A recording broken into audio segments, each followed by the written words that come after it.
Hai Peoplelogi, welcome back to Cocokologi Channel with me Salami Teng. Dan kali ini gue akan mengajak kalian ke bedtime story. Nah, kisah yang gue angkat hari ini adalah sebuah kisah nyata yang udah masuk ke DM Instagramnya @cocokologichannel nih. Jadi ada salah satu Peoplelogi yang udah DM, sebut saja namanya Belly. Dan Belly ini mengkisahkan tentang pengalaman dia selama melakukan KKM di salah satu desa terpencil di Serang tepatnya. Penasaran gimana ceritanya? Dan langsung aja kita bahas.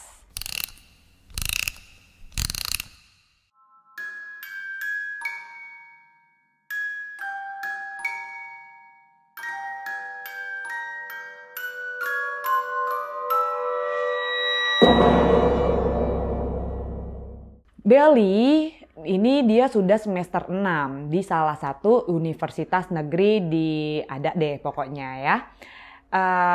Dia ini dan juga teman-temannya yang lain, pokoknya ada beberapa kampus yang memang mewajibkan salah satu mata kuliahnya di semester 6 itu untuk syarat kelulusan harus mengikuti KKM atau kuliah kerja mahasiswa namanya. Nah, ini mereka nggak tahu nih guys, dia nggak tahu kelompoknya itu siapa aja, dari jurusan apa aja, jadi benar-benar pihak kampus yang nentuin nih. Dan biasanya satu kelompok itu berisikan 20 orang, jadi pada saat Belly KKM ini, satu kelompoknya itu berisikan kurang lebih 20 orang. Dan mereka juga nggak tahu nih, mereka akan ditempatin di mana. Sampai akhirnya tibalah saat mereka harus pergi ke desa tempat mereka KKM. Jadi mereka baru tahu lah pada saat itu kalau mereka ditaruh di desa Cisalam Baros Serang. Nah di sana mereka itu tinggal di salah satu rumah warga yang memang rumah warga ini udah lama nggak dipakai gitu. Jadi ada salah satu rumah warga di sana, dia punya kayak 2 rumah. Di bagian depan itu rumah pribadi mereka yang masih ditempatin sampai saat ini, dan di belakangnya itu memang ada satu rumah lagi yang memang ditempatin sama anaknya. Cuma karena anaknya ini udah dapat pekerjaan, akhirnya dia merantau lah sehingga rumah ini dibiarkan kosong, dan saat anak-anak mahasiswa ini datang mereka tinggalnya di sana. Nah kalian tahu dong kalau rumah-rumah di desa itu pasti besar-besar banget gitu kan. Besar dan tentunya bangunannya juga masih bangunan tua. Tentu aja juga banyak sekat-sekatnya. Begitu juga dengan rumah yang mereka tempati ini. Jadi di bagian depannya itu memang ada beberapa kamar, terus ada ruang tamunya yang ada TV-nya, terus di bagian belakang itu ada satu buah gudang yang besar. Ada di sebelahnya itu langsung ada dapur, kamar mandi, dan juga ada ruangan kosong tempat jemur pakaian kayak gitu. Akhirnya karena si cewek-cewek ini penakut, akhirnya mereka memutuskan untuk nggak mau dipisah-pisah. Pokoknya mereka maunya itu tinggal di dalam satu ruangan sama-sama supaya mereka bisa lebih ngerasa nyaman gitulah. Akhirnya mereka memutuskan untuk tinggal di dalam gudang itu karena memang ruangan gudang ini adalah ruangan yang paling besar di dalam rumah tersebut. Akhirnya mereka tinggal di situ. Mereka sama-sama lah di sana, dan anak-anak cowoknya tinggal di bagian depan, berarti di kamar-kamar dan di bagian ruangan depan si rumah tersebut. Nah sampai di desa itu mereka hari Rabu. Pada saat mereka sampai nggak ada apa-apa tuh guys, aman-aman aja. Di Rabu malam juga masih aman-aman aja. Sampai keesokan harinya lah, ini mulai nih ada hal-hal yang menyenangkan yang terjadi gitu kan. Jadi di hari Kamis, baru 2 hari nih mereka sampai di desa tersebut. Di hari Kamis ini, tepatnya tuh sekitar jam 5 sore. Nah mereka nih di cewek-cewek lagi di dalam ruangan gudang tersebut kan, sebut saja kamar lah ya karena udah dirapihin juga. Jadi di ruangan kamar mereka masing-masing tuh lagi sibuk sendiri. Dan karena memang ruangannya besar, jadi kayak nggak dempet-dempetan gitu. Jaraknya juga lumayan jauh-jauh lah mereka kepisah. Ada yang lagi nyetrika, ada yang lagi baca buku, ada yang lagi sibuk mainan handphone, ada yang cuman lagi tidur-tiduran aja gitu. Dan ada satu orang, sebut saja namanya Ella. Si Ella ini lagi mandi. Jadi kalau mandi itu kan tadi yang gue bilang, kalau kamar mandinya tuh ada cuman di seberang kamarnya mereka gitu ya. Nah, sampai tiba-tiba mereka semua yang di dalam kamar ini ngedenger padahal kayak suara bisikan aja di kuping mereka gitu. Cuman yang anehnya nih mereka semua ngedenger gitu. Jadi kayak ada suara yang ngebisikin kayak Ella gitu. Ella. Mereka tiba-tiba langsung panik kan. Kayak kelihatan satu sama lain. Kayak, hah? Kok nggak mungkin gitu. Ini kayak suaranya kecil tapi kok semuanya denger. Akhirnya cewek-cewek ini karena mulai panik, takut gitu. Ngumpul lah mereka semua. Dan yang anehnya lagi, Ella pun di kamar mandi tiba-tiba kayak teriak saat yang bersamaan ya. Pada saat mereka juga dengar suara bisikan itu, Ella tuh juga teriak dari kamar mandi kayak, iya bentar lagi selesai, kayak gitu. Udah tuh mereka udah ngumpul, pas si Ella balik ke kamar, Ella kayak ngeliat temen-temennya kayak panik gitu. Siapa yang manggil, dia bilang gitu kan. Terus mereka malah lihat-lihatan kayak, hah, lu juga denger gitu, lu juga denger. Si Ella bilang kan, hah, denger gitu, ada yang manggil gua. Si Ella ini sebenarnya dia peka gitu guys. Jadi dia kayak tahu, terus nggak mau bikin teman-temannya panik. Akhirnya dia bilang, udahlah, udah, nggak usah diladenin gitu. Ya udahlah, udah gitu. Udahlah, mereka lupain lah itu. Udah anggap aja kayak perkenalan dengan penghuni yang ada di situ gitu. Akhirnya udah, Ella udah selesai mandi segala macam, mereka ngumpul di kamar itu. Sampai akhirnya juga malam-malam itu mereka kayak biasa ada rapat. Jadi mereka itu masing-masing mempunyai tugas. Dari 20 orang yang ada di sana tuh semuanya tuh kayak bagi-bagi tugasnya. Ada yang kerjanya itu sampai malam, ada yang cewek-cewek ya kerjanya itu bersosialisasinya di pagi sampai siang hari aja sama warga sekitar. Pokoknya mereka selalu memiliki kegiatan di sekitar sana bersama dengan warga yang ada di desa tersebut gitu. Dan setiap malamnya itu mereka selalu membahas tentang proyek kerja mereka. Dan mereka tuh selalu ngebahasnya entah di ruangan tengah atau di ruangan kamarnya yang mereka cewek-cewek yang ditempatin ini, karena ruangan itu memang adalah ruangan yang paling besar gitu. Sampai akhirnya mereka ngumpul sama-sama, terus selesai, yang cowok-cowok balik ke ruangannya mereka, terus mulai nih pintu udah ditutup. Pada saat mereka mau tidur, kayak tiba-tiba mereka tuh ngedenger di bagian luar itu tuh kayak ada suara orang nyuci gitu guys. Ada suara orang nyuci. Kalian tahu kan kalau misalnya wajan tuh yang bawahnya kotor banget gitu, yang hitam-hitam, selalu kan digesek-gesek gitu loh, ada bunyinya gitu. Digesek-gesek pakai sikat yang dari kawat itu. Nah, selalu ada bunyi kayak gitu nih, sampai akhirnya yang cewek-cewek udah mulai panik kan. Suara apaan gitu. Mereka nggak berani keluar, mereka nggak berani teriak juga, tapi mereka ngechat lah ke si anak-anak cowok ini. Kalian denger gak gitu? Karena memang sinyal susah banget di sana, mungkin delay pending sampai akhirnya dibales lah sama si cowok-cowok ini. Iya dengar gitu. Nah karena ada beberapa anak cowok yang berani, disamperin lah sama mereka. Tapi ternyata nggak ada apa-apa dan suaranya hilang. Lalu setelah mereka balik lagi, mau mulai tidur lagi, ada lagi suaranya. Disamperin lagi, hilang lagi. Sampai akhirnya mereka pun ketiduran dan rutin lah tuh setiap harinya kejadian seperti itu. Selalu ada aja suara-suara kayak gitu. Entah ada suara apa lagi, selalu ada kejadian-kejadian seperti itu. Sampai masuklah di minggu kedua. Di minggu kedua nih mereka kayak udah mulai terbiasa. Bahkan mereka udah mulai terbiasa tidur dengan menggunakan earphone. Saking mereka gak mau denger suara-suara aneh gitu. Pada saat kejadian itu, keesokan harinya juga anak-anak cowok sempet nanya nih. Jadi ada kumpul warga gitu kan. Kumpul warga sekitar daerah tempat tinggal mereka gitu. Jadi ditanya lah, Pak, Bu, semalam ada gak yang nyuci wajan gitu malam-malam? Gak ada nak gitu. Oh gitu ya, oh ya udah nggak apa-apa. Mereka nggak berani to the point langsung nanya ke warga kan, jadi kayak nanyanya tuh cuman ngespil dikit lah.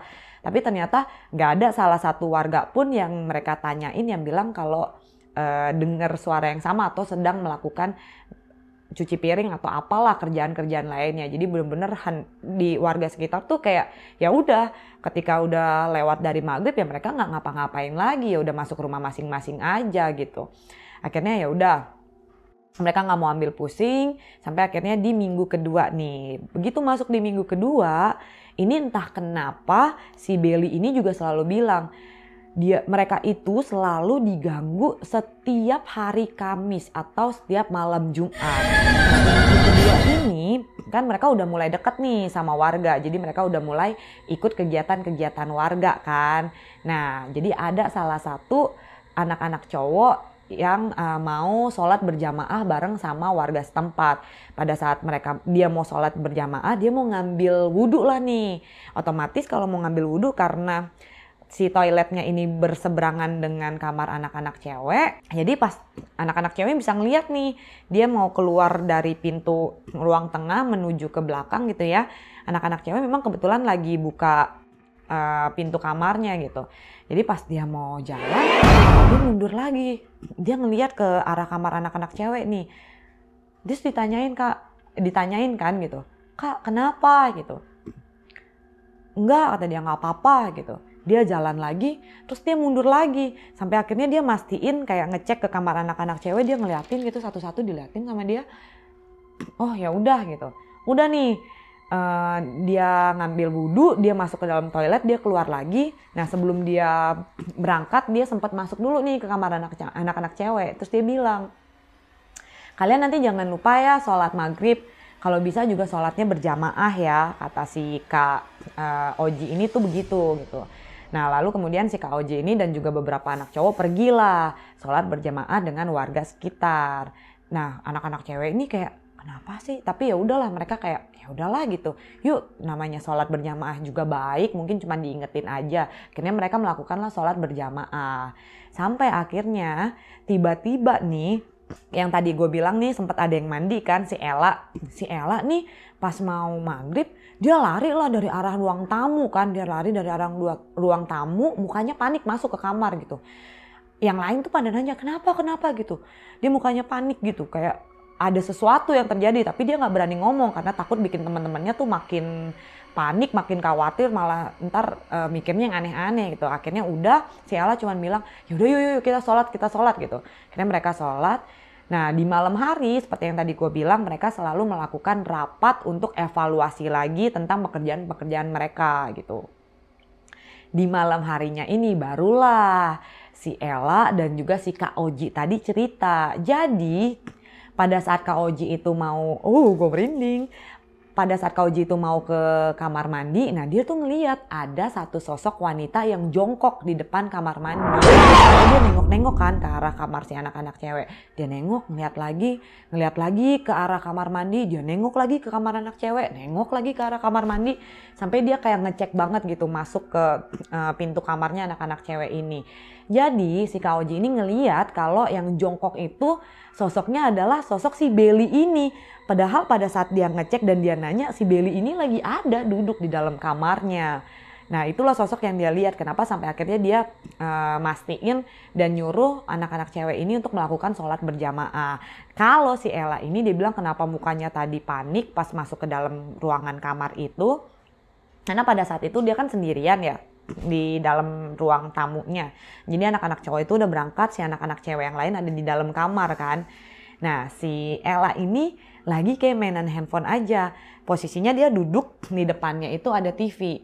TV-nya ya kalian tahu kan kalau TV jadul itu gede gitu. Dan TV-nya ini memang lagi gak dinyalain sama dia. Karena TV-nya ini gak dinyalain, otomatis kelihatan dong pantulan bayangan atau apa yang di belakangnya tuh kelihatan. Jadi pada saat Ella ini lagi mainan handphone, dari sudut matanya tuh dia ngeliat gitu.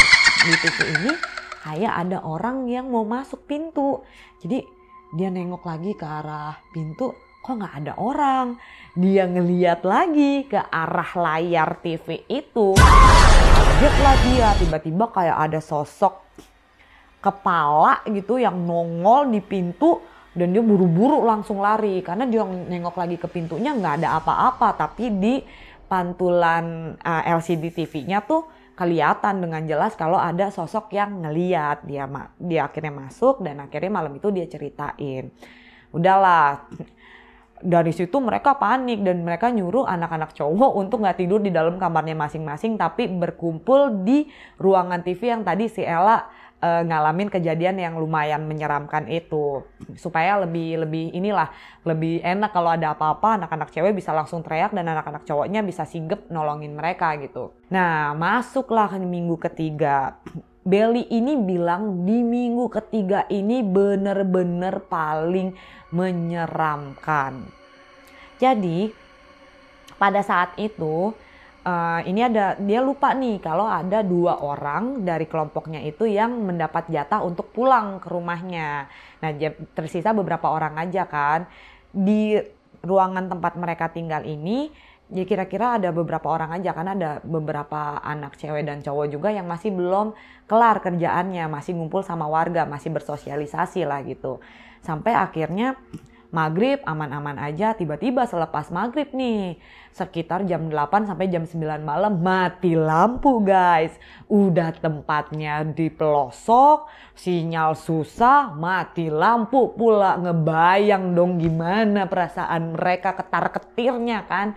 Udah nih mereka cuma bisa berdoa bareng-bareng, ngumpul di ruangan yang sama sampai akhirnya teman-teman yang lainnya tuh pulang.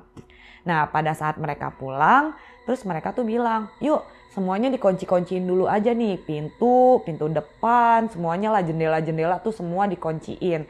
Karena memang warga yang tadi mereka habis bersosialisasi tuh bilang, tolong ya dikunci, dipastiin banget dikunci dengan baik gitu, karena takutnya ada hal-hal yang tidak diinginkan, maksudnya kayak ada entah orang dari mana atau yang niat jahat atau apalah yang berusaha untuk masuk ke sana, atau karena tahu nih ada sekumpulan mahasiswa yang tinggal di sana gitu dan dari daerah lain tentunya. Untuk ngejaga hal itu akhirnya mereka benar-benar ngunci tuh, dipastiin semuanya kekunci rapet, dan mereka mutusin untuk ngelakuin rapat.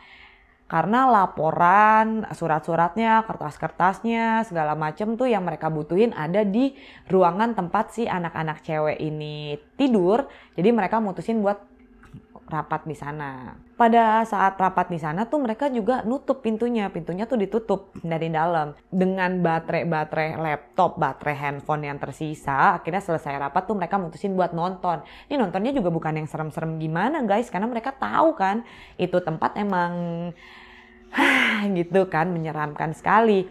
Akhirnya mereka pakai proyektor nonton yang seru-seru sampai akhirnya ada salah seorang dari mereka nih, sebut saja namanya Rudy, salah satu anak cowok yang mau ke toilet. Jadi pada saat dia mau ke toilet, terus dia kayak ragu-ragu gitu kan, tapi diledekin nih sama anak-anak cowok yang lain, kayak dia bilang, ih cemen gitu, Allah masa gitu aja takut, malah gitu aja takut gitu. Akhirnya si Rudy ini mutusin buat, oh ya udahlah gitu. Pas dia baru buka pintu, dia balik lagi nih guys, gue merinding nih. Dia balik lagi kayak panik gitu lah, mukanya tuh panik, kayak ngeliatin satu-satu terus mukanya panik gitu. Yang lain tuh makin merapat kan duduknya. Nah, film belum selesai, syukurnya lampu nyala, lumayan lama juga mati lampunya, tapi akhirnya lampunya nyala. Nah, dari situ nih si Rudy mulai ngomong, kalau bisa anak-anak cewek jangan keluar dulu lah ya. Jangan ada yang keluar ke kamar mandi dulu lah, nanti aja dulu gitu.